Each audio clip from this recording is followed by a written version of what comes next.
Recuerden, en el trabajo práctico lo que teníamos que hacer era analizar dos gestos deportivos, que eran la fuerza de brazos y el peso muerto. Hay que establecer los instantes y fases de movimiento, representar gráficamente y después completar un cuadrito donde podamos describir cuál es la fase, cuál es el plano, el eje, la articulación y el movimiento que se esté realizando. ¿Sí? Voy a mostrar algunos ejemplos. Tenemos, por ejemplo, acá Leo muestra un peso muerto con un fotograma, ¿sí? Está muy bien. Este sería el instante uno, el instante 2, el instante 3. Desde el instante uno hasta el instante 2 es la fase uno. Desde el instante 2 hasta el instante 3 es la fase 2. No está mal, está buenísimo. Capaz yo lo que recomiendo a veces para no solapar es trabajar con los fotogramas, sí, por un lado, y después el dibujo, el diagrama de Dempster, ponerlo aparte, en paralelo, a un costado, abajo, para que no se solapen a veces tanto las imágenes. Igual no está mal, Leo, si estás ahí conectado. Después, en lo que es el cuadro, vamos viendo. El ejercicio es peso muerto, en la fase uno, que es la fase de, digamos, de extensión de cadera, extensión de rodilla, él determina que en la cadera se extiende, en la rodilla se extiende, ¿sí? Y ahí sumó los músculos, no era necesario poner los músculos en esta primera presentación de trabajo, ¿bien? Y en el trabajo de fuerza de brazos, bueno, lo mismo, capaz en este, acá, ¿estás Leo? ¿O no? Bueno, acá capaz lo que corregiría sería la posición inicial, o sea, arrancar desde esta sería el momento uno, momento 2 y volver al momento 3, arrancando desde arriba. Sí, igual tampoco está mal porque como es un circuito, se podría arrancar tranquilamente con las manos desde el piso. Vamos a ver otro ejemplo, otro ejercicio.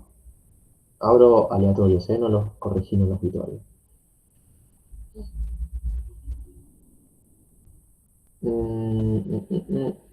Bueno, acá Nico lo dibujó con mi arma de Dempster, está bien, es válido. A veces es más difícil dibujar con diagrama de Dempster y más en Paint. Lo que pueden hacer, que también se los recomiendo, si les resulta más práctico, lo dibujan en una hoja con papel, le sacan una foto y después importan eh, el fotograma. ¿Sí? Entonces también les puede servir y capaz les resulta más fácil que dibujar con Paint. Tenemos el instante uno, el instante 2. Acá no se llega a ver bien, Nico, digamos, la extensión de hombro y la flexión de la cadera, capaz no está bien dibujado en este instante. Yo entiendo que es cuando la persona llega con el pecho al piso y acá volvés al instante 3. Y desde el instante uno hacia el instante 2 es la fase uno, desde el instante 2 hacia el instante 3 es la fase 2. El peso muerto, acá una corrección técnica. El peso muerto es un ejercicio que se arranca, o sea, el instante inicial es cuando la pesa está en el piso, ¿sí? O sea, el peso muerto se arranca técnicamente con la barra y los discos desde el piso, y desde ahí se despega, es un ejercicio de, de tracción. Entonces, acá habría que como que corregir el instante inicial, en donde lo que vos tenés como instante 2 es el instante uno y lo que tenés como instante uno es el instante 2. Vamos a ver, por ejemplo, acá en el cuadro, tenés el ejercicio que es el push-up, está bien. La fase uno que vos lo habías puesto como fase descendente, el codo se flexiona, bien. En la fase 2 el codo se extiende. Faltaría capaz poner acá el hombro, no lo estoy viendo. Y en el push-up recuerden de poner hombro y codo. Y en peso muerto, cadera y rodilla. Y en peso muerto acá vos pones fase uno, que era, en tu caso es descendente, es una flexión de cadera y una flexión de rodilla, en la fase 2 una extensión. O sea, está bien digamos, el cuadro, capaz tendrás que mejorar la posición y un poquito más de, de los dibujitos. ¿Se va entendiendo, chicos, cómo es el trabajo? Sí, profe, una consulta. Yo en movimiento puse cómo se encontraba la articulación en ese momento, no lo que iba a hacer después. Por ejemplo, en push-up yo en fase uno puse extensión, porque está el A ver, codo en extensión. decime que no te estoy viendo. ¿Quién me habla? Yo, profe Darío. Darío. Ahí abro tu trabajo, pará. Mira, Dale. está bien. Recuerda que en el cuadro no había que describir el momento, sino que lo que vos haces es qué es lo que está pasando en esa fase del movimiento. A ver, diagrama de Dempster. Esto es lo mismo, no está mal lo que hicieron, yo prefiero que dejen el fotograma y el diagrama de Dempster lo hagan al lado, ¿sí? Ok, Este es el instante uno, está bien Darío, este es el instante 2 y este es el instante 3. Bien, las fases las tenés escritas en algún lado. sí, ahí en el cuadro me parece que también. Bueno, acá Fase ascendente falta, y descendente. claro, acá falta en el diagrama definir o explicar, ¿sí? Que del instante uno al instante 2 es la fase uno, ¿sí? Ah, ok. Y del instante 2 al instante 3 es la fase 2, ¿sí? O sea, la fase uno va de tal punto a tal punto, la fase 2 va de tal punto a tal punto. Si no, vos ponés acá, por ejemplo, fase 2 o fase 3. No hay fase 3 en este ejercicio, ¿sí? Claro, A ver, unir instante con fase. Vos acá me estás describiendo qué es lo que pasa en el instante 2, pero lo que se pide es qué es lo que le pasó a la fase 2. ¿Se entiende la diferencia? sí, esta sería fase uno y 2, ascendente y descendente, no uno, 2 y 3. Claro, porque vos acá lo que me estás haciendo es me estás describiendo lo que pasó en ese instante. Y en realidad, lo que estábamos analizando para después empezar a ver las acciones musculares es lo que pasa en la fase de movimiento. O sea, Claro, si vos lo pensás, en el instante uno el hombro está flexionado, en el instante 2 el hombro está extendido. Pero esto sí, fue un sí, continuo movimiento, en donde el tronco fue descendiendo a partir de una contracción excéntrica de ciertos músculos. Bueno, todo eso lleva a una fase de movimiento. Eso es lo que tenés que empezar a describir ahora. está bien, ok, ¿Entiendes? Entonces eso corregilo y dale, mejorá un poco esto, que se vea como esa continuidad de las fases. dale, Y el peso muerto, viene acá, fíjate que acá lo mismo, ¿eh? Despeguen un poco el diagrama de Dempster del fotograma, no solapen uno sobre el otro. Esto te diría que no, o sea, si trabajás, o sea, miren esto está bueno que haya salido acá. Uno cuando elige una vista frontal, vamos a estar tratando de ver principalmente los movimientos del plano frontal, los movimientos, por ejemplo, de reducciones y aducciones, ¿sí? Por ejemplo, yo, si me pongo, imaginémonos, yo me pongo de frente a ver un alumno, ¿sí? Mientras hace, por ejemplo, una sentadilla, un peso muerto, capaz voy a estar prestando la atención a qué es lo que le pasa a las rodillas en el plano frontal, a ver si se mete las rodillas para adentro, para que poder corregirlas, ¿sí? Ahora, si me pongo desde un plano lateral, una vista lateral, voy a estar prestando atención a qué es lo que le pasa a la cadera, en la flexión de cadera, o qué es lo que le pasa a la columna. Entonces, si acá estamos describiendo los movimientos, por ejemplo, de flexión y de extensión, bien, no me pongan un dibujo de frente, ¿sí? O sea, esa posición con la barra arriba, sin duda, es el instante 2, pero seguíla dibujando desde una vista, digamos, más sagital. Más allá que este dale, fotograma lo encontraste de medio diagonal, vale, porque se ve lo que le pasa a la cadera. O sea, vos podés ver más o menos. Lo ideal es tenerlo bien sagital, ¿sí? ok, Y después lo mismo, no es 2 3 sino que es descripción de las fases, no de los instantes. perfecto. Bueno, del trabajo práctico, ¿alguna pregunta? ¿No? Bueno, hay un montón que falta No, resolver. Jere, esto lo corregimos con lo que Sí, no. corregilo. Dale, joya. Sí, corregilo. Les voy a editar la fecha de entrega para este miércoles. ¿Sí? Ya lo edité. O sea que tienen hasta este miércoles para corregir y entregar los trabajos prácticos. ¿Ok? Pero sin falta, miércoles 7 todos se entregan. Bueno, ¿hasta dónde llegué con ustedes la vez pasada? Me ayudan a poner a ver. Habíamos visto lo de las posiciones del cuerpo y que pueden generar distintas presiones intradiscales. Sí, creo que eso fue lo último que vimos. ¿Sí?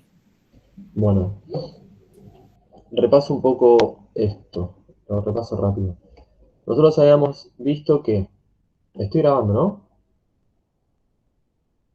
Sí, sí. Sí, sí. Sí, bueno, joya. Em, nosotros habíamos visto, cuando nos metimos en el Profe, análisis, compartir. ¿qué? Ahí no estás compartiendo. Bueno, ahí va. Nosotros habíamos visto,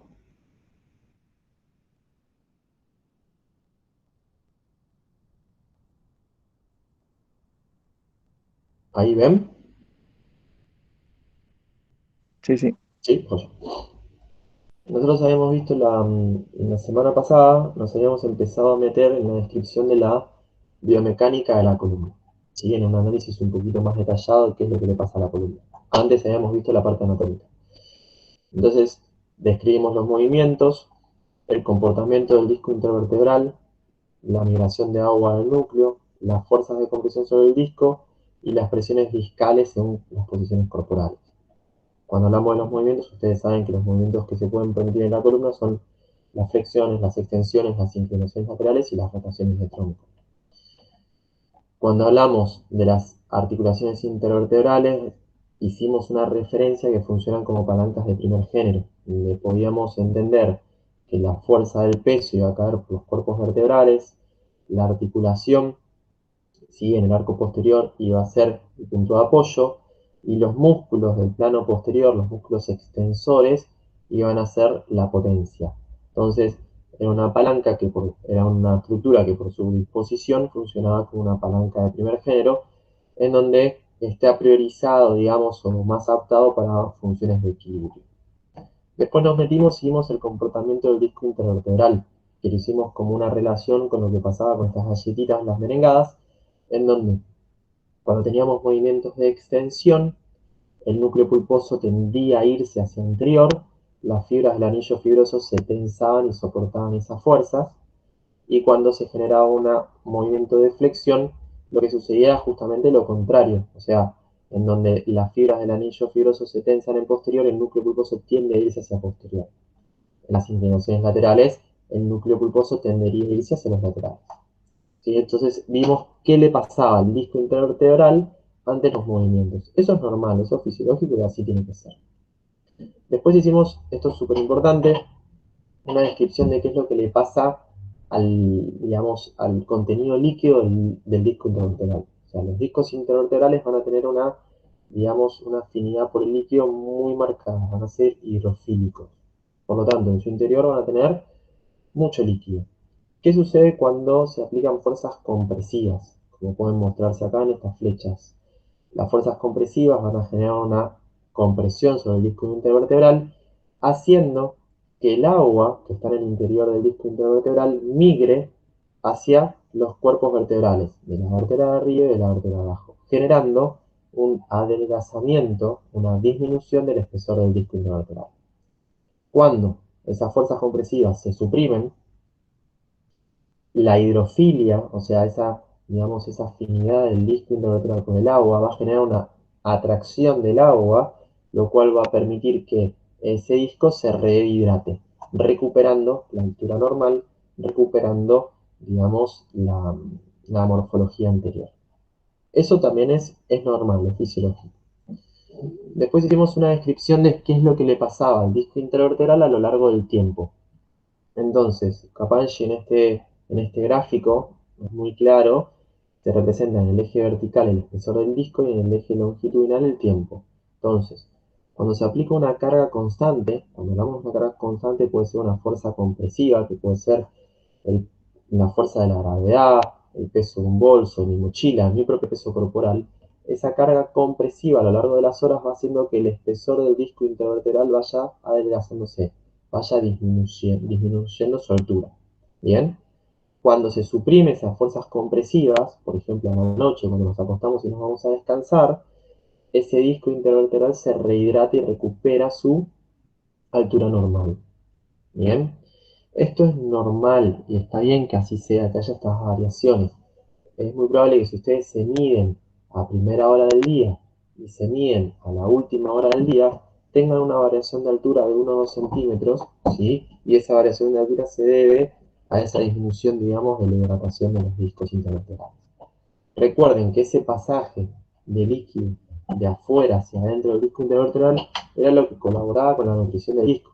O sea, que si nosotros a una persona la sometemos o tipo le anulamos las fuerzas tanto compresivas como de distracción del disco, bien, también terminaría siendo algo nocivo para ese disco intervertebral. O sea, lo óptimo es que el disco intervertebral esté adaptado a soportar cargas de compresión y soportar fuerzas de descompresión. Ese interjuego es lo que lo mantiene el disco, digamos, como más vivo, más nutrido, más preparado. Bien, cuando estamos ante, digamos, solicitudes constantes, o sea, fuerzas compresivas constantes o fuerzas descompresivas constantes, una persona que está acostada en cama durante un mes, ¿sí? Sus discos también van a estar tan hiperhidratados que también no va a terminar siendo bueno, ¿sí? O sea, lo ideal es poder tener esta alternancia entre fuerzas compresivas y fuerzas de descompresión. Después, vuelvo acá a la presentación, estamos, vimos que nosotros podemos, dependiendo en la posición en la que estamos, ¿sí?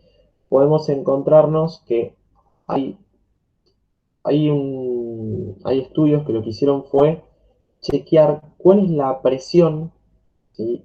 Intradiscal según la posición del cuerpo. Entonces vieron que había posiciones del cuerpo en donde generaban mayor presión intradiscal, posiciones del cuerpo en donde se generaban menor presión intradiscal. Entonces en este gráfico se describen algunas.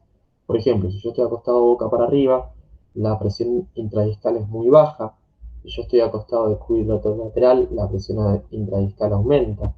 Si yo estoy parado, aumenta con respecto a estas dos. Ahora, si yo estoy parado con una flexión de cadera, la presión intradiscal aumentó. Si además de estar parado con una flexión de cadera estoy levantando una carga, estoy soportando un peso, ¿sí? Esa presión intradiscal aumentó más que antes. Lo mismo fíjense en las posiciones de sentado.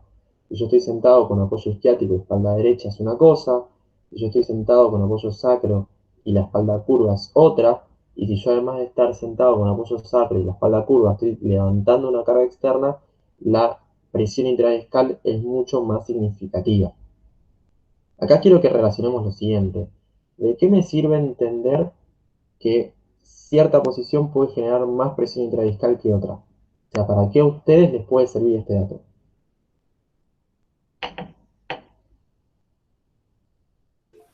Profe, ¿qué quieren decir los números de que están ahí? Es una magnitud. Por ejemplo, 275 significa que es mayor, ¿sí?, que 100. Por lo tanto, una posición que tiene 275 como la posición de sentado con peso, en este caso significa que es una posición que genera más presión intradiscal que la posición de parado, que significa 100. ¿Sí? No tienen unidades, sino que son meramente, digamos, descriptivos. ¿Se entiende, Juan?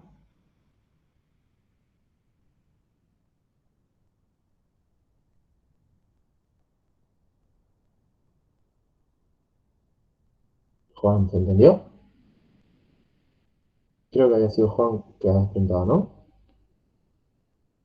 Sí, entendí. Ah, joya, te damos un feedback, si no es como me quedo hablando solo. Bueno, les preguntaba, quiero que razonen y que piensen ustedes. Este análisis o esta descripción de las posiciones y de las presiones intradiscales, ¿para qué creen ustedes que les puede llegar a servir? O sea, ¿con qué lo pueden relacionar? Capaz que si damos un entrenamiento muy pesado, saber que el deportista tiene que descansar bien después para rehidratar esos discos.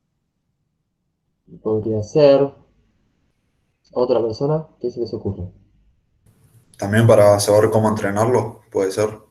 Si es una Me persona que está todo el día sentada y encorvada, por ahí no le haces hacer trabajos tan pesados. gusta más. Otra persona, a ver, ¿quién piensa en otro?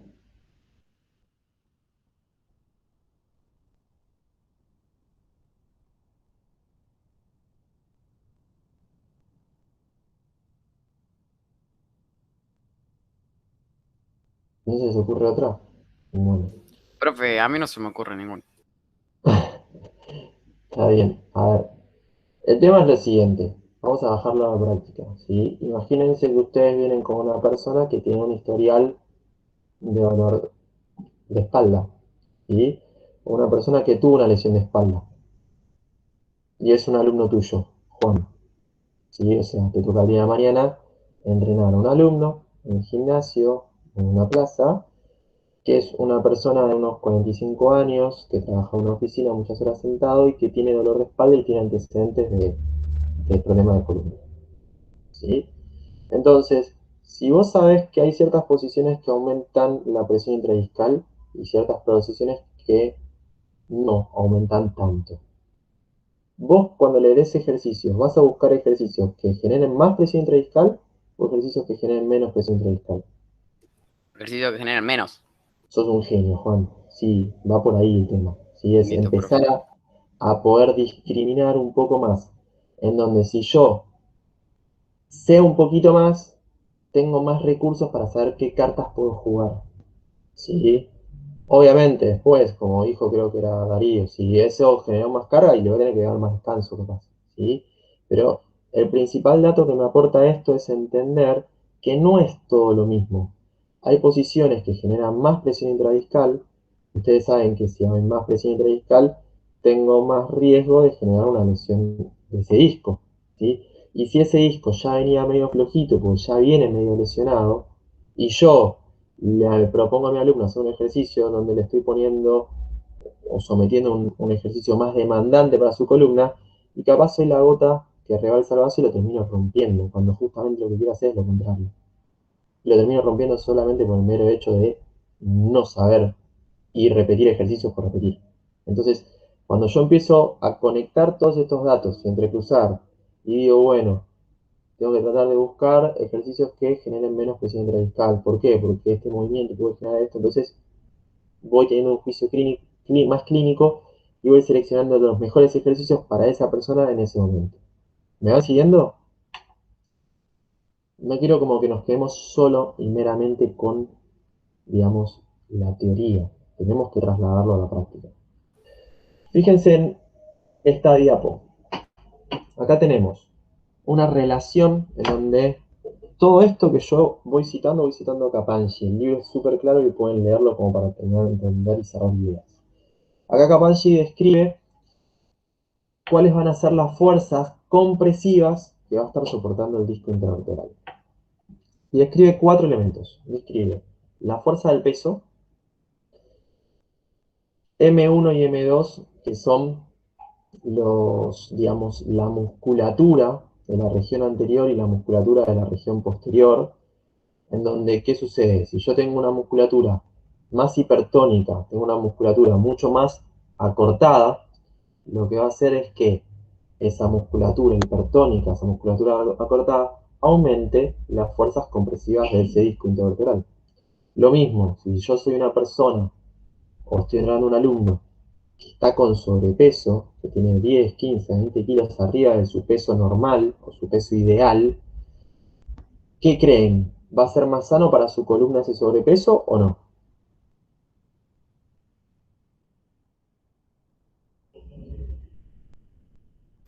¿No?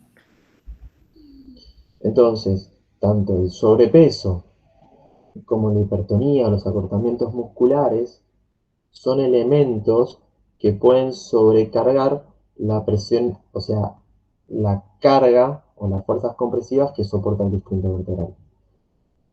¿Qué otro elemento?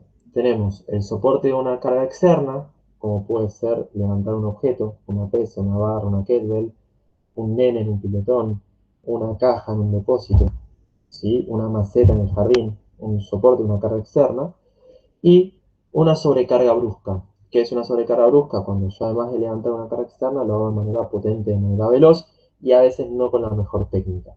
Entonces, Capangi describe que esos cuatro elementos, la P, M1, M2, la E, que es la carga externa, y la S, que es la sobrecarga brusca, son los elementos que generan fuerzas compresivas en ese disco. Entonces, cuando yo voy sumando cositas, entonces digo, bueno, listo, cierto ejercicio genera más presión intradiscal. Pero además, este alumno tiene elementos o tiene varios checks que son elementos que aumentan las fuerzas compresivas. Entonces tengo que buscar ir regulando y adaptando para evitar una lesión. Fíjense acá este gráfico. Tenemos un disco sano en estado de reposo, un disco sano ante una aplicación de una carga, ¿sí? Y en este caso, esta flecha negra está representando una fuerza compresiva de 100. Lo mismo que les dije antes, es un número aleatorio, ¿sí? Es una fuerza. ¿Qué es lo que le pasa a este disco ante la aplicación de una carga? Disminuye su altura, disminuye su grosor, su espesor, ¿bien?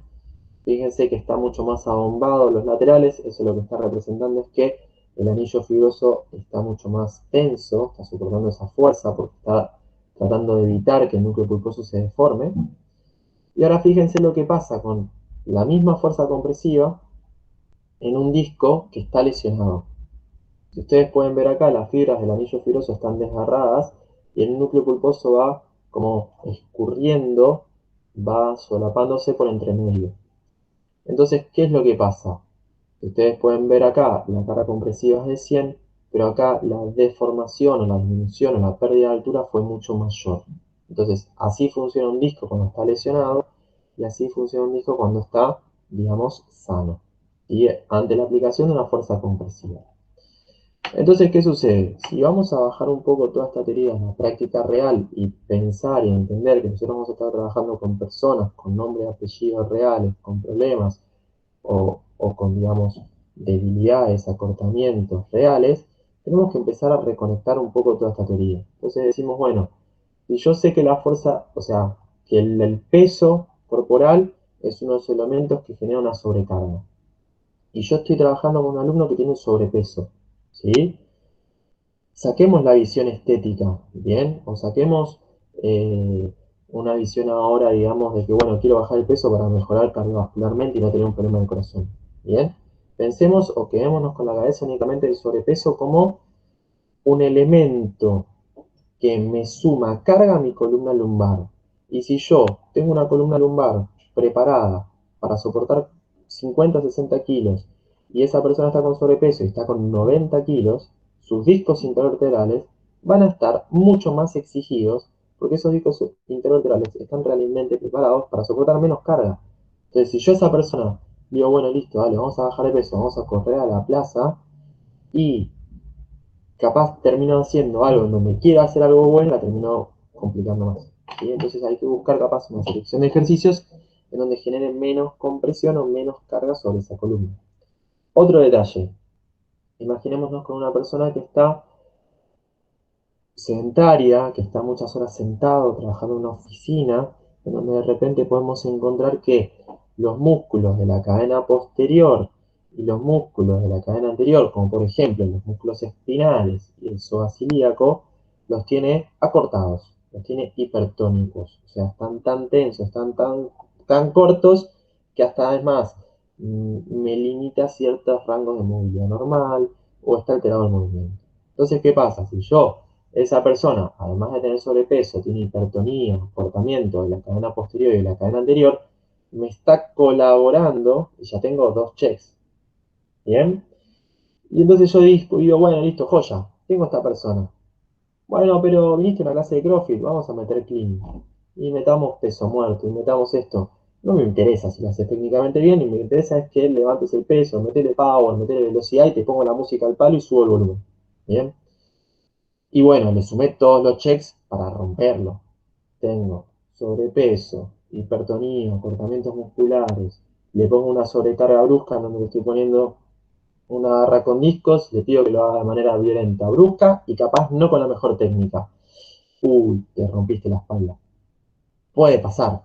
Hice todos los checks para que eso pase. ¿Qué sería lo ideal si de repente paramos la pelota y analizamos con un poco de ojo clínico? Es decir, bueno, listo. Si tengo sobrepeso, bueno, y capaz lo ideal es hacer una tarea, un ejercicio con un objetivo para bajar el peso. Olvidémonos de una cuestión, les vuelvo a decir, estética. Metámonos en una cuestión, digamos, biomecánica, saludable, de economía del movimiento. Ok, entonces voy a buscar la mejor herramienta que tenga para que esa persona pueda bajar de peso comprometiendo, perjudicando menos las articulaciones vecinas, como puede ser tobillos, rodillas, cadera, columna, lumbar. ¿Me siguen hasta acá? Sí. Sí, profe. Ok. Sí, bro. Segundo elemento, y ahora yo les pregunto a ustedes, si este alumno tiene hipertonía y tiene acortamiento de los músculos M1 y M2, no existe el músculo M1, ¿sí? Sino que sería una representación que hace Capacci, los músculos de la región anterior y los músculos de la región posterior. ¿Qué harían? Imagínense que viene un alumno sedentario con dolores de espalda a su clase. Capaz que combinar ejercicios de flexibilidad para esos músculos con con un entrenamiento más ligero como para que baje de peso. Bien, sí, sí. Por ejemplo, ¿qué ejercicio de flexibilidad se te ocurre? Y para el psoas, por ejemplo, un pie adelante y otro atrás, o un pie sobre una altura y otro más adelante y agacharse, no sé cómo explicarlo, pero creo que se entiende. Bien, sí, se entendió y está muy claro. Y O vas llevar una muy rodilla al pecho, puede ser completamente acostado en el piso, llevando una rodilla al pecho. ya me rodilla al pecho. A ver, me gustó mucho hacia dónde fueron, en donde de repente dijeron, listo, ok, vamos a trabajar la flexibilización de los tejidos que están acortados, ¿sí? Cuando hablamos de tejidos hablamos de músculos, hablamos de fascia, entonces con ustedes yo ya vi que tengo distintas formas de trabajar, digamos, los tejidos, ¿sí? Entonces, digo, bueno, listo, ya empiezo a tener un juicio más crítico. Entonces digo, listo, pum, vamos a trabajar, por ejemplo, la elongación del psoas. Después puedo encontrar un montón de técnicas o formas de trabajar ese psoas o esa cadena anterior o esa cadena posterior, ¿bien? Pero ya me gusta el criterio. O sea, listo, yo sé que el aumento, digamos, de la tensión muscular me genera un aumento de la presión. Y ese aumento de la presión me puede generar una sobrecarga en la región lumbar, que me puede llevar a una discopatía. Entonces lo que tengo que hacer es cortar ese ciclo.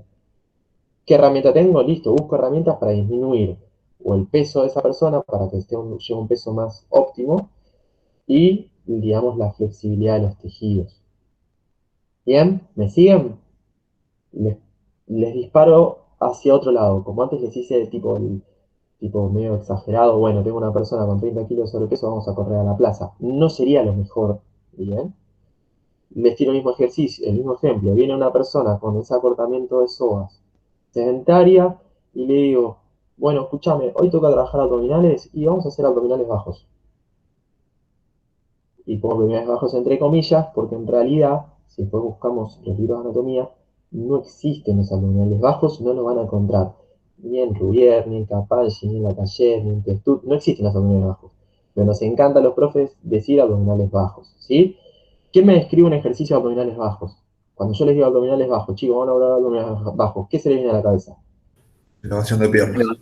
Bien, Nico. O sea que todos tenemos como el mismo elemento en la cabeza, ¿sí? Entonces imagínense que yo, ¡pum!, cayó un alumno, bueno, hoy nos toca, vamos a elaborar abdominales bajos. ¿Sobre qué músculo trabaja principalmente ese ejercicio? ¿Quién sabe? Psoas. Bien. Vamos a ver, quiero hacer lo siguiente. Denme un segundo. Eso está compu. El clásico ejercicio, se me quita la compuesta. El clásico ejercicio de abdominales bajos, fíjense, hasta pongo en Google abdominales bajos y seguro me va a aparecer un montón de opciones. Bien, el clásico ejercicio es este, ¿sí? Tipo, Profe, creo que subo, estás bajo, compartiendo solo PowerPoint. PowerPoint, ya Claro. está, dejar la presentación, compartir toda la pantalla, ahí está. Este es el clásico ejercicio de abdominales bajos, bien, en donde yo lo que hago es sube bajo las piernas.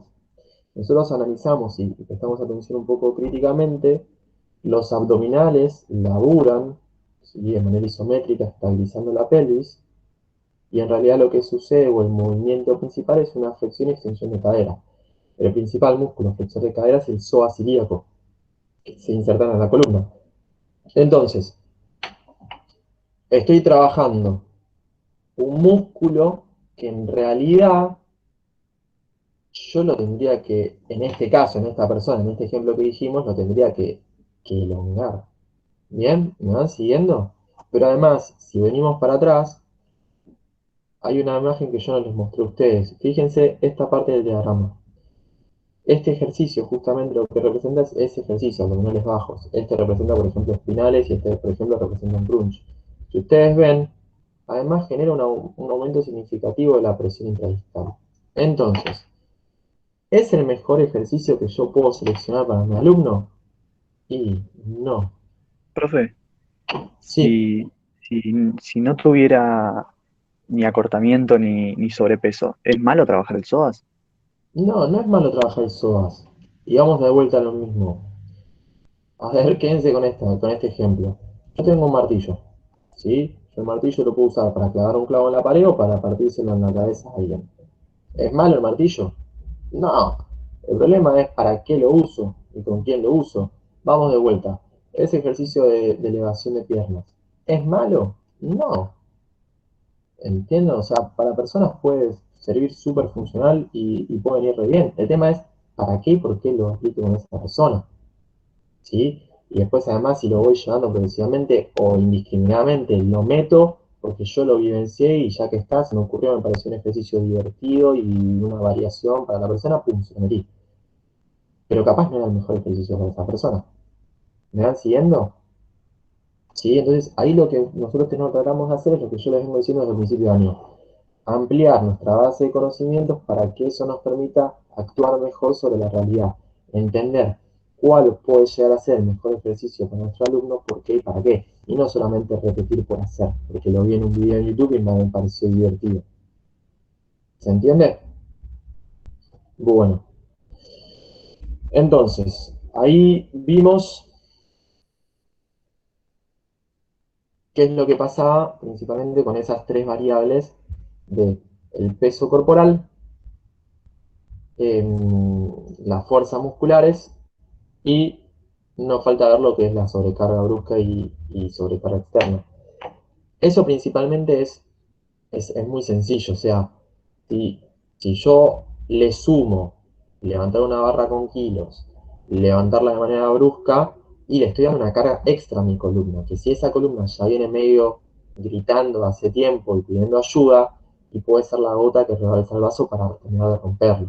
Bien, lo ideal es siempre ser progresivo, siempre ser metodológico, siempre priorizar la calidad que la cantidad de movimiento. Eso ya lo vimos y lo expliqué 70.000 veces. Y no solamente se queden con esta imagen, de repente viene más del palo del CrossFit, ¿bien? Piensen que puede ser un señor o una señora levantando una maceta en el jardín, puede ser un profe sacando un nene de un piletón, puede ser un operario de una fábrica levantando una caja o moviendo algo, ¿bien? O sea, una sobrecarga externa y de manera brusca puede ser un sinfín de ejercicios, puede ser un profe de una sala de musculación levantando los discos y las mancuernas que dejan los alumnos tirados en el piso. O sea, hay como que tener cuidado también de esos elementos porque son, digamos, checks o gotitas que pueden terminar de comprometer una región. Bien, hasta acá hay una pregunta. ¿Se entendió cómo fue yendo la lógica del análisis de este biomecánico? ¿Sí? Bueno. Después, siguiendo con el análisis de Kaplan-G, nosotros vimos, por ejemplo, en módulos anteriores, en donde nosotros podíamos evaluar la, digamos, movilidad, la cantidad y la calidad de movimiento. Bueno, acá le sumo a eso un análisis muy prolijo que hace Kaplan-G, en donde describe región por región cuáles serían los rangos de movimiento normales o óptimos. Bien, entonces, él por ejemplo menciona y dice que en la región lumbar tenemos aproximadamente 60 grados de flexión y 35 grados de extensión. En el raquis dorsolumbar 105 de flexión y 60 de extensión. En el raquis cervical 40 y 75. Y la flexión total del raquis es aproximadamente de 110 y la extensión total del raquis es aproximadamente de 140.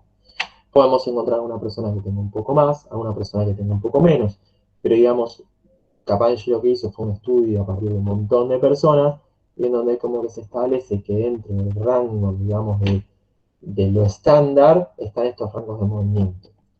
Lo mismo con las inclinaciones laterales. una inclinación lateral de 20 grados en la región lumbar, 20 grados en la región dorsal, 35 grados aproximadamente en la región cervical, con una sumatoria aproximada de inclinación total de unos 75 grados. Y fíjense con las rotaciones lo mismo. Fíjense acá, región lumbar aproximadamente 5 grados, o sea que la columna lumbar se pone muy poquitito, poquito y nada. La columna dorsal unos 35 y la columna cervical unos 50. Y sigamos a una rotación total desde la pelvis hasta el cráneo aproximadamente unos 90-95 grados. ¿Para qué me sirve esto? Vamos de vuelta. Me puede servir únicamente para memorizar datos que queden en la nada o para tratar de tener en algún momento alguna herramienta donde yo de repente pueda medir, objetivar si necesito, digamos, ver si mi alumno o si mi alumna tiene alteraciones en la movilidad. Siempre recuerden que yo puedo evaluar esta movilidad y ver si estamos dentro de los rangos de lo, digamos, estándar, normal, a mí me gusta tanto usar la palabra normal, pero digamos de lo óptimo, o si de repente tenemos que trabajar y mejorar esa movilidad, mejorar la calidad y la cantidad de ese movimiento, ¿sí? Y a su vez puedo utilizar, por ejemplo, una evaluación sencilla, donde evalúo y veo objetivamente o subjetivamente esa cantidad de movimiento, hago una intervención terapéutica, por ejemplo, trabajo con foam roll la cadena posterior, reevalúo la capacidad de flexión y veo que se mejoró, que se ganó esa flexión de, por ejemplo, de columna de tronco. ¿Me van siguiendo a dónde puede servir esto? ¿Sí? O sea, este tipo de elementos, este tipo de datos me pueden sumar a la hora de que yo quiera evaluar. Seguimos un poquito más y ahora nos vamos a meter un poco en el análisis de los músculos. O sea, vimos características generales biomecánicas de la columna, en donde analizamos a las articulaciones intervertebrales como una palanca de primer género, en donde vimos el comportamiento de los discos intervertebrales, qué les pasa al disco intervertebral ante la flexión, ante la extensión. Vimos qué le pasa a un disco intervertebral con los movimientos del líquido. Vimos qué le pasa con las fuerzas compresivas y descompresión. Vimos características generales. Vimos los rangos de movimiento óptimos o estándar. Y ahora nos vamos a meter a empezar a analizar un poco qué es lo que hacen los músculos en el raquis de la columna. Entonces Capanghi acá describe o él engloba en tres grupos: el grupo posterior, el grupo lateral y el grupo anterior. Hoy vamos a quedarnos y vamos a visualizar el grupo posterior del tronco. Acá tenemos que recordar, y no nos queda otra, que refrescar un poco anatomía. ¿Qué tanto se acuerdan o qué tan poco se acuerdan de anatomía? Del 1 al 10, sean sinceros. Depende de qué, profe. Si yo te pregunto, el transverso espinoso, por ejemplo, ¿te acordás qué músculo era? ¿Qué hacía? ¿Dónde iba? ¿No? Yo no. Bueno, No, bueno, suele pasar. Vamos a hacer lo siguiente. Yo les voy a dejar después otro power en paralelo, como para refrescar un poco esto de anatomía, ¿sí? Este es un power de anato, lo voy a pasar por arriba, lo voy a pasar rápido como para refrescar un poco de los músculos de la región posterior. Cuando hablamos de los músculos de la región posterior, tenemos que recordar que tenemos músculos superficiales, músculos de un plano intermedio y músculos de un plano profundo. Cuando hablamos de los músculos superficiales, nos encontramos con el trapecio y el dorsal ancho. El trapecio es un músculo triangular que va a tener acción en hombro, va a tener acción en cabeza, y el dorsal ancho es este músculo bien ancho que va a tener acción principalmente sobre miembros superiores y también va a colaborar en la acción de trepar. ¿Sí? Ahí están las inserciones del trapecio, las acciones del trapecio. Ahí si tomamos punto fijo en un lado y punto fijo en el otro, y demás. Lo mismo con el dorsal ancho, inserciones y las acciones. ¿Sí? Estos músculos son más conocidos. Me voy a ir al plano medio. En el plano medio encontramos el serrato posterior superior y el serrato posterior inferior. Este y este. El serrato posterior superior tiene inserción en columna y en costillas, y el inferior columna y costillas. ¿Cuál es la diferencia? Uno va a colaborar en los movimientos de inspiración, porque va a hacer que las costillas se eleven. El otro va a colaborar en los movimientos de expiración, porque va a colaborar en que las costillas desciendan, se cierre la caja torácica. Ahí están las inserciones, después las pueden repasar. Nos vamos a el plano más profundo. En el plano más profundo encontramos un montón de músculos como el dorsal largo, ¿sí? El iliocostal, el espinoso, el transverso espinoso, el interespinoso.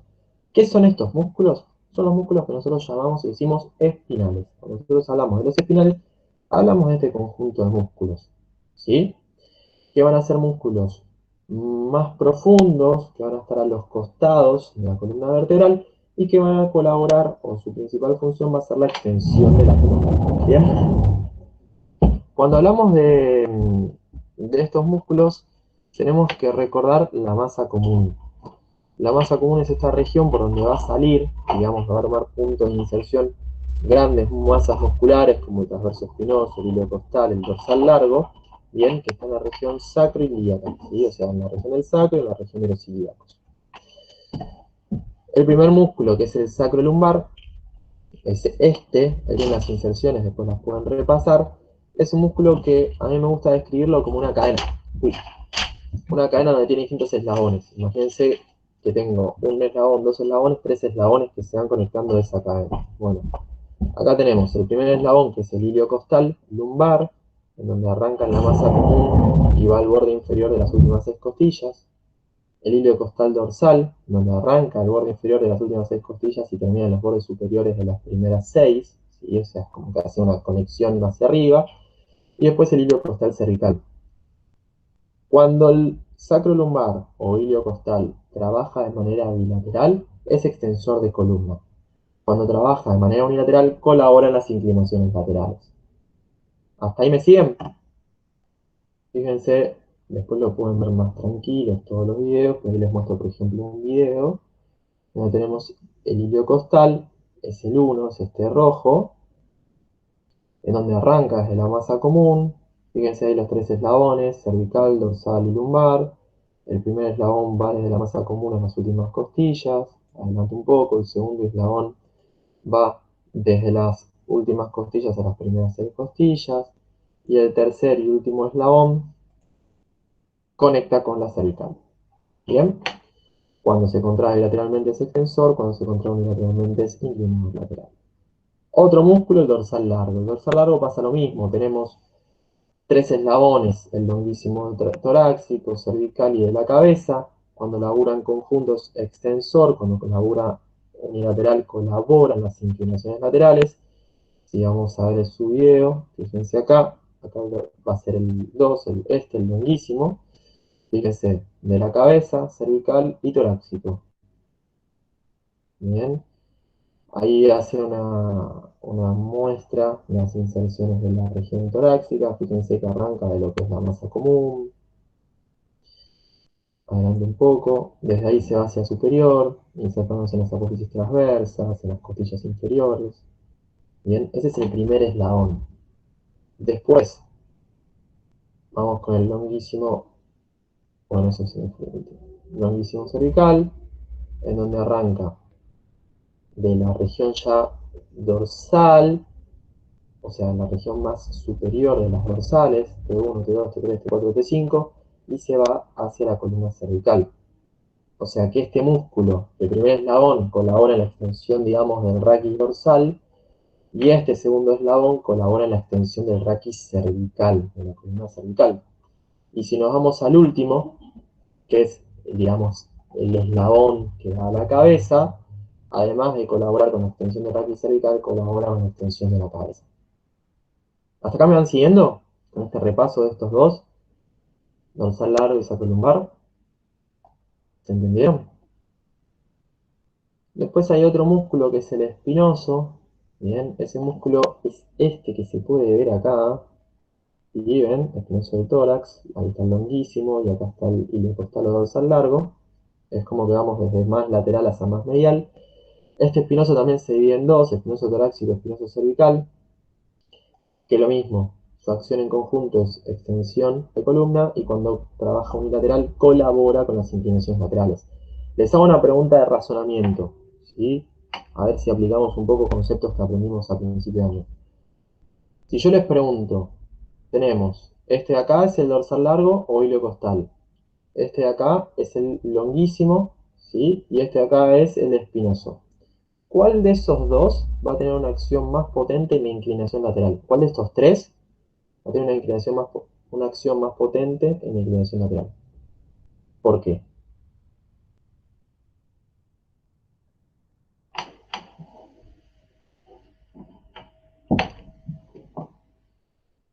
¿Cómo, profe, repetís? Sí. Estos tres que acabamos de ver, yo le dije que si actúan bilateralmente, del lado derecho más del lado izquierdo, son extensores. Si actúan unilateralmente, colaboran en las inclinaciones laterales. Y yo les dije, relacionando conceptos que aprendimos a principio de año, si yo tengo estos tres músculos que acabamos de ver, ¿cuál de estos tres músculos va a ser, digamos, o va a tener más posibilidad de colaborar o de participar en la inclinación lateral? Este, que es el iliocostal, este, que es el dorsal largo, o este, que es el espinoso. El espinoso, ¿no, profe? ¿Por qué? Porque es el que está más pegado a la columna ¿Y qué tiene que ver eso? y tiene más sentido, profe. A Yo, ver, yo No, diría los otros dos, el más ¿por qué? extremo, ¿no sería? ¿Por qué? porque cuando se contraen, ponele que haces cuando vas hacia el costado, como se estarían estirando, cuando se contraen te ayudan a volver a la posición anatómica. Bueno. No me gustó el cierre. Nico, ¿por qué? Porque cuando se acercan los puntos de inserción, es más probable que el que esté más alejado, no sé si tiene los puntos de inserción más lejos. Tiene los puntos de inserción más lejos, sí, pero no va por ahí. Cuando hablábamos de brazo de potencia, y cuando hablábamos de las palancas, ¿sí? ¿Qué tiene que ver con esto? Si yo tengo, imagínense, esta mano es la columna, y la columna se quiere inclinar. Y yo tengo un músculo que se inserta más lejos de la columna, y cuando yo tracciono este músculo, tu brazo de potencia termina siendo mucho mayor, entonces como que termina siendo un inclinador lateral un poco más potente. Cuando están bien chiquitito, bien cerquita, también colabora, pero capaz su brazo de potencia es menos efectivo. ¿Sí? Ahí es cuando podemos empezar a relacionar un poco con esos conceptos que vimos antes. Los tres pueden colaborar, recuerden que el cerebro no pensaba en músculos, sino pensaba en acciones o en patrones de movimiento.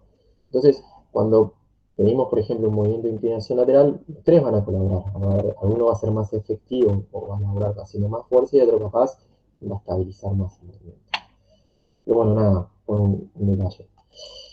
Seguimos con la presentación. Habíamos visto estos tres músculos. Me voy al más profundo de todos, que era el transverso espinoso. El transverso espinoso tiene algo loco que depende de cuál sea el autor que estén hablando, va a tener una descripción distinta. Bien, yo acá les marco y cito este autor, en donde se define que la inserción de origen es en la lámina de una vértebra, ahí se puede ver. La inserción terminal está en la apófisis transversa de las cuatro vértebras de abajo. Si acá estamos en el sacro, este es L5, L4, L3, L2, L1, este transverso espinoso, por ejemplo, toma inserción en la lámina de L1 y termina en la apófisis espinosa de L2, L3, L4 y L5. Lo mismo sucede con el de arriba y así lo mismo sucede con todos los transversos espinosos a lo largo de toda la columna. Son músculos que están bien pegados a la columna en este espacio entre las apófisis espinosas y las apófisis transversas. ¿Sí? Estos músculos colaboran en la extensión, colaboran en las rotaciones, ¿sí? Cuando se contraen unilateralmente, pero estos músculos colaboran mucho en la estabilidad de estos segmentos intervertebrales. Después tenemos otro, que era el interespinoso, que es este que está acá, que conecta las apófisis espinosas entre sí. Y después tenemos otro que es el transverso espinoso, que es este que está acá, que conecta las apófisis transversas entre sí. ¿Sí? Todos estos músculos entran dentro del gran paquete que llamamos espinales. ¿Por qué? Porque todos van a colaborar en la extensión de columna. Más allá de que también puedan participar algunos en las rotaciones, algunos en las inclinaciones laterales, pero digamos como que su rol principal es ser extensores. Fíjense, acá se pueden ver el plano medio ¿sí? Con el superior y el inferior. Después acá tenemos el dorsal largo, el iliocostal, el espinoso. Y acá en este plano bien profundo se puede ver esos músculos que les decía recién, ¿sí? Esto es como un repaso, un poco de anato. Bien, fíjense por ejemplo acá en esta postura, la postura de despegar el pecho de la tabla para poder remar, justamente estos músculos son los que están actuando. Hacen punto fijo en la pelvis, en la masa común, para poder extender la columna dorsal, para poder extender la columna cervical, para poder extender la cabeza y mirar hacia adelante. Cuando esto me permite y está estable, puedo obtener punto fijo para también traccionar, por ejemplo, con el dorsal ancho para remar. Bueno, ahora, cuando nos metemos un poco, me voy a tomar 5 minutitos más y terminamos. En el análisis un poquito más detallado de estos músculos, Kapalji describe los mismos planos, plano profundo, plano medio y plano superficial.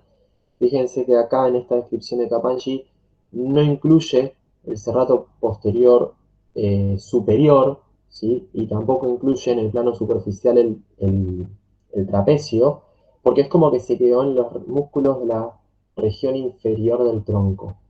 ¿Bien? ¿Y qué es lo que explica?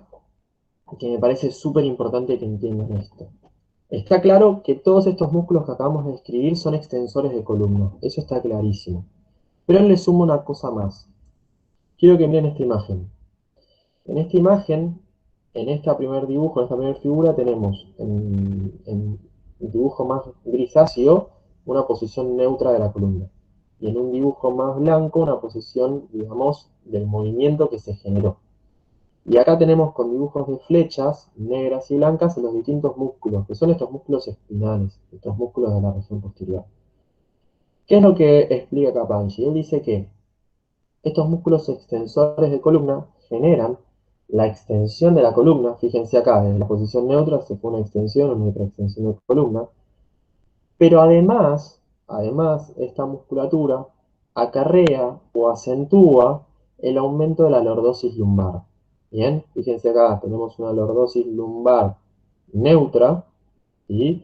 Y acá se hizo una extensión de columna, una preextensión de columna, y cómo se acentuó esta curvatura de la lordosis. ¿Ven?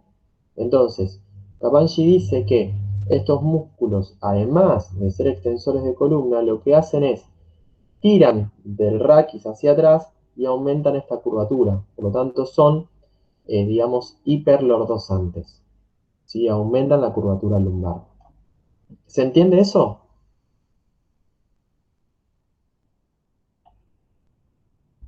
Sí, profe. ¿Sí? Bomba. Y ahora la pregunta, ¿para qué les puede servir esto? ¿Con qué lo conectamos en la práctica? ¿A qué le sirve a Mati saber que los extensores de columna son hiperlordosantes? O a Nico, o a Mariana, o a Mailén. ¿Me quiere decir?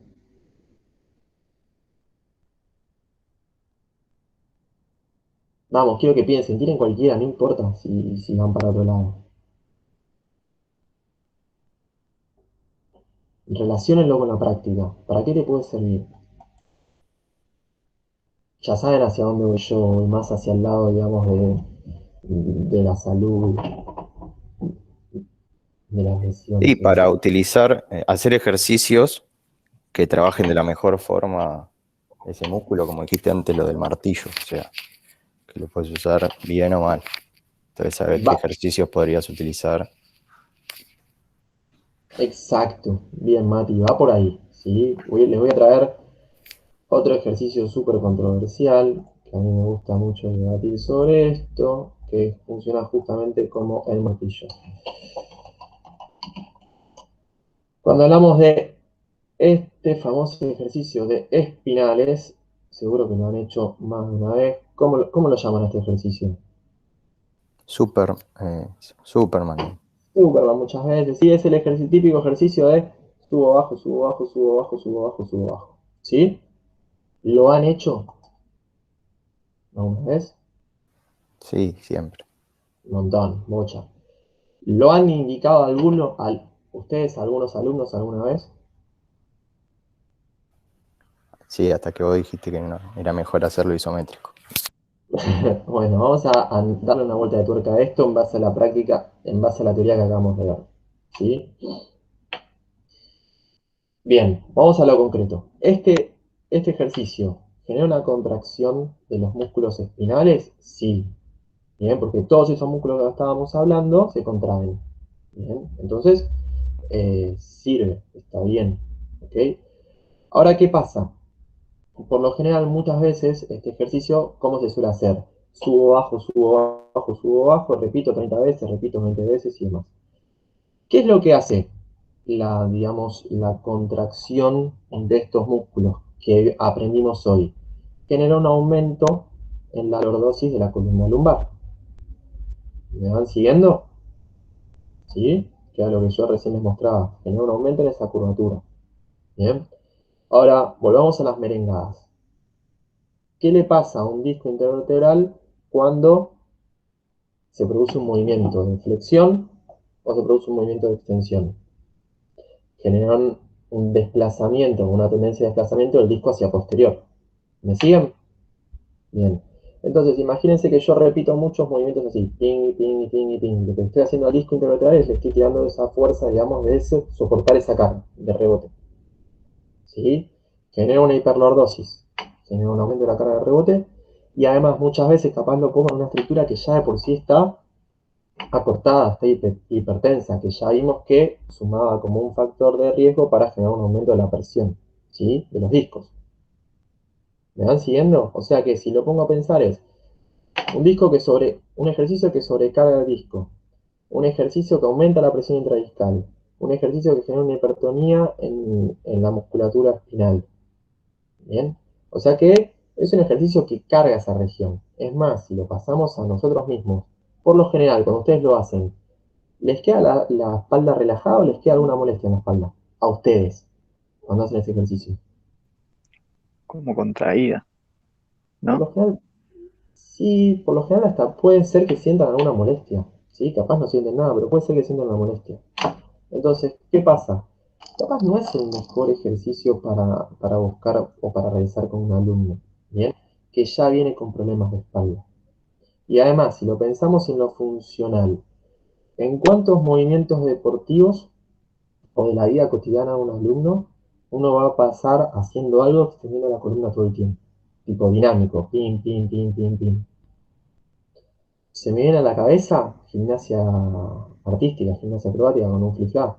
Se me viene a la cabeza un pechista, un mariposista. Pero a una persona que labura en una oficina y camina, no le veo mucho sentido hacer eso. ¿Sí? Es más, estos músculos, por lo general, como les dije en algún momento en una clase anterior, laburan más estabilizando la columna, soportando cargas en el tiempo, no haciendo movimientos veloces y explosivos.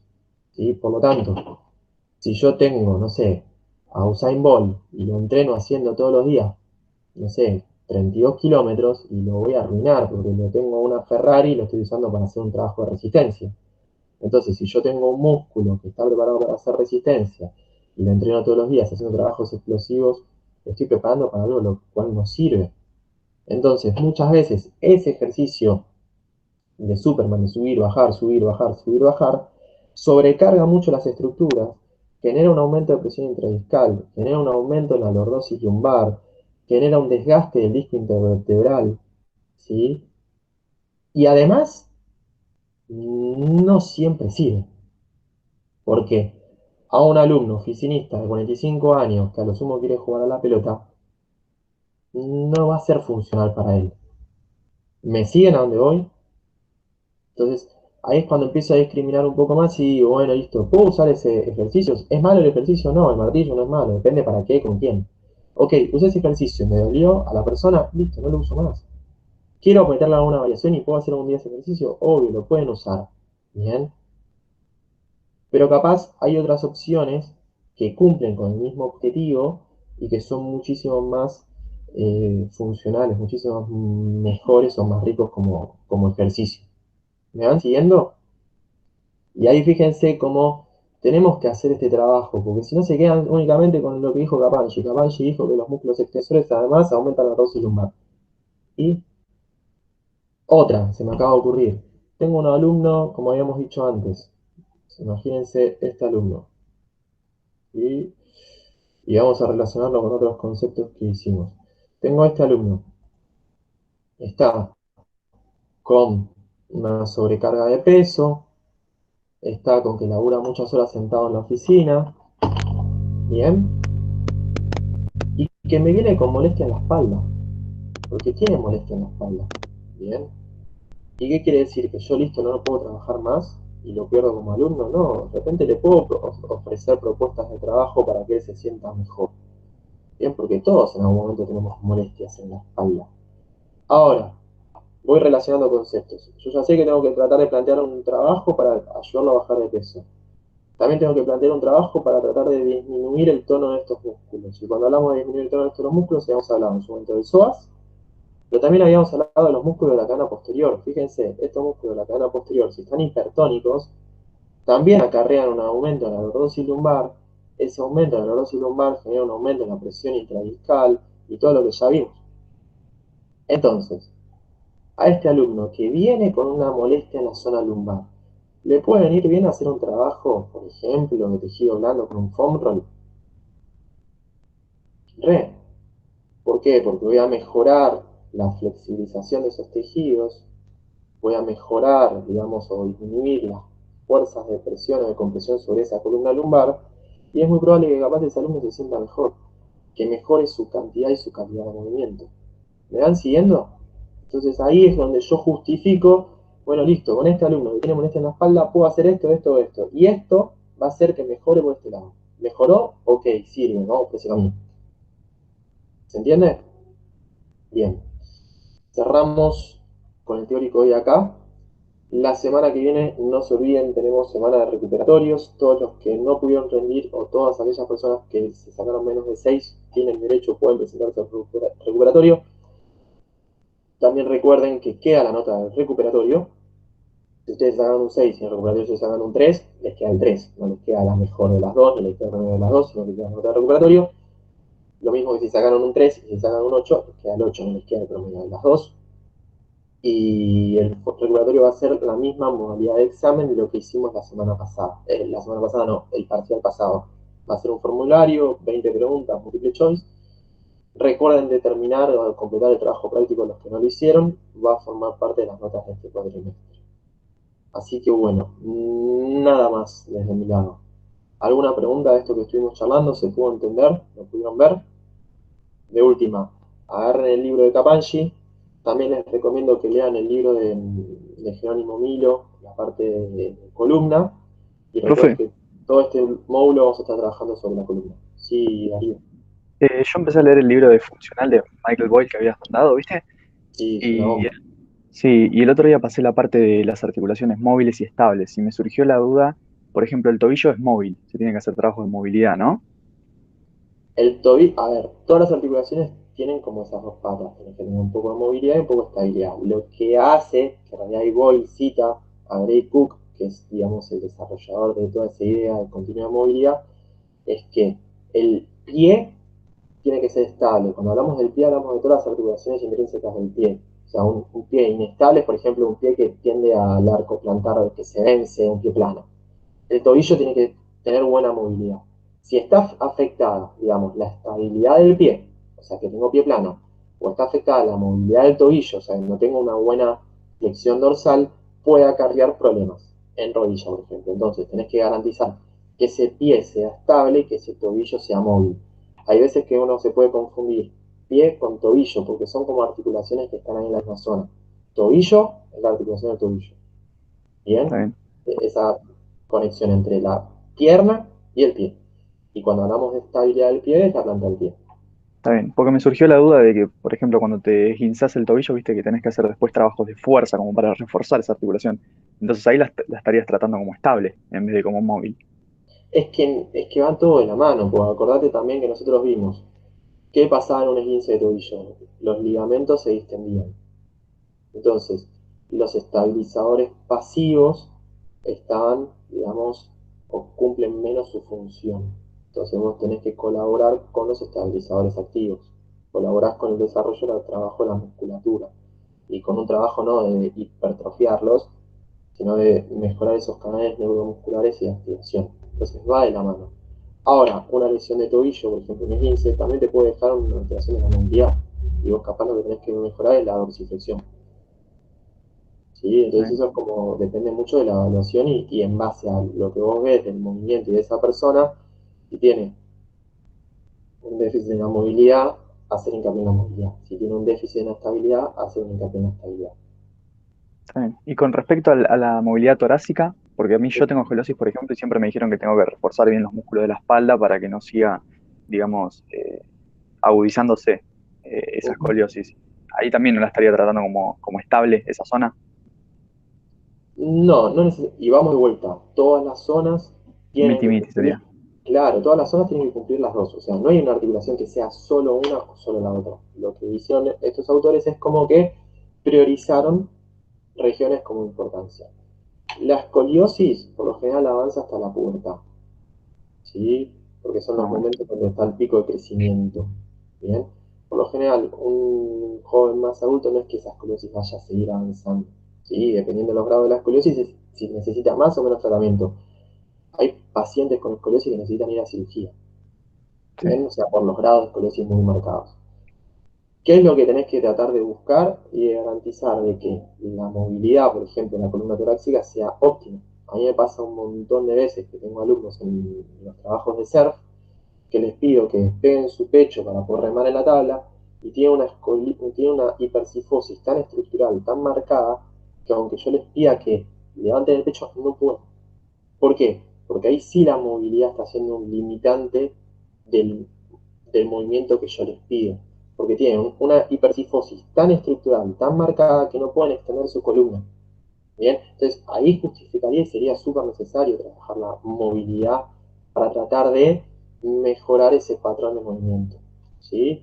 Ahora puedo tener otro objetivo de trabajo que sea trabajar la estabilidad lumbopélvica, que ya lo vamos a ver mucho en este módulo. Perfecto. ¿Sí? Joya. Sí, sí, muchas gracias. Bueno, buenísimo. Me gusta que vayan leyendo esos libros, la verdad que son libros que vale la pena leerlos y les va a abrir un montón la cabeza y les va a aportar un montón eh, de entender el movimiento, de sacarse y de romper con ese, digamos, movimiento, digamos, esa visión tan analítica para empezar a entender al movimiento y a la función de una manera más global, más integral. Así que bueno, estudien para el recuperatorio y cualquier cosa me mandan un mail. ¿Sí? A veces tardo en responder, pero los termino leyendo. Eso te quería consultar, profe. ¿Me Decime, podrías Juan. dejar tu mail en los mensajes acá del Es mi Meet? nombre y apellido, jeremíasescayola@institutoveles.edu.ar. Joya, porque te Como, quería como consultar el... algo del final de Anato. O sea, no tiene que ver Dale, con esto, pero te quería mandar. dale, mandame un mail Dale, por eso. joya. De hecho, Profe, yo me conecté tarde hoy. No sé si tomaste lista. no, hoy no tomé lista, se me pasó, así que no te preocupes, Delphi. Hoy les paso presentatorios. ¿Sí? Nos vemos la próxima. Nos vemos, profe. Dale, profe, chao. No, profe. Nos vemos. No, profe. Adiós, profe.